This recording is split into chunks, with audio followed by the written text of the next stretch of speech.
Hello বন্ধুরা, আজকে আপনাদের দেখাবো কিভাবে হাতের সাহায্যে বেলনা ছাড়া, আটা মাখা ছাড়া রুটি বানাবেন। তো ভিডিওটা শেষ পর্যন্ত অবশ্যই দেখবেন, সঙ্গে থাকবেন। এখানে আমি আটা নিয়ে নিয়েছি, গমের আটা।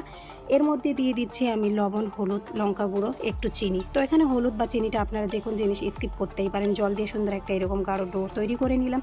ভিডিওটা যারা দেখছেন নতুন চ্যানেলে, অবশ্যই চ্যানেলটা সাবস্ক্রাইব করে দেবেন প্লিজ। আর এখানে কিন্তু ফার্স্ট টাইমে ফ্রাই প্যানে আমি একটু তেল দিয়ে দিয়েছি। আপনারা ফার্স্ট টাইমে তেল, ঘি, বাটার যা পারেন লাগিয়ে নেবেন, তারপরে আর দেওয়ার কোনো দরকার নেই। এভাবে ডোটা কিন্তু আমি ফেলিয়ে দিয়েছি। আপনারা ছোট বড় যেরকম করবেন অবশ্যই করে নিতে পারেন।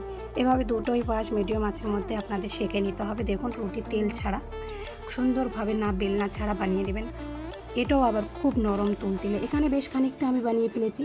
কতটাই সফট হয়েছে আপনারা দেখলেই বুঝতে পারবেন। এটা বাচ্চা, বুড়ো, চ্যাংড়া সবাই খেতে পারবে, কারো কোনো অসুবিধা হবে না, বুঝতেই পারছেন। আর এটা যদি হয় কোনো সস বা তরকারি, কোনো সবজির মাধ্যমে আপনারা খেতেই পারেন, কিংবা এমনিও খেতে পারেন, আপনাদের ইচ্ছা। যেহেতু এর মধ্যে লঙ্কা গুঁড়ো, চিনি সবই ছিল।